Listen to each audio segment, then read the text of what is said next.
তাড়াতাড়ি ভাত দাও। এই তো দেখো গরম গরম ভাত দিয়ে দিলাম। বন্ধুরা আজকে কিন্তু জোরে জোরে কথা বলতে হচ্ছে, বাইরে প্রচন্ড বৃষ্টি হচ্ছে। অনেক দিন পর একটু আমরা বৃষ্টি দেখা পেলাম। দেখে নাও, বাইরে প্রচন্ড বৃষ্টি, অনেক দিন পর একটু বৃষ্টির দেখা পেলাম। আমি থালায় দিয়ে দিলাম একটা কাঁচা লঙ্কা, সাথে দিয়ে দিলাম একটুখানি লেবু, দিলাম তেতো মানে হেলাঞ্চি শাক করেছি আজকে, বেগুন দিয়ে আলু দিয়ে হেলাঞ্চি শাক করেছি।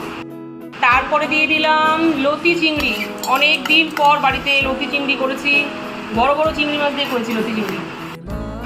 দিয়ে দিলাম পেঁয়াজের ডাল, সাথে দিয়ে দিলাম আলু ফুলকপির তরকারি, দিয়ে দিলাম ট্যাংরা মাছ আলু দিয়ে ঝোল করেছি, আর দিয়ে দিলাম কাতলা মাছের কালিয়া। সব শেষে দিয়ে দিলাম এক পিস আম। না শুক্রবার একদম চমৎকার থালি, পুরো রেডি, 6 রকমের আইটেম, 2 রকমের মাছ, তারপরে লতি চিংড়ি তো আছে, সামনে তেতো, প্রথম পাতে একদম আলু ফুলকপি তরকারি, শেষ পাতে আম। না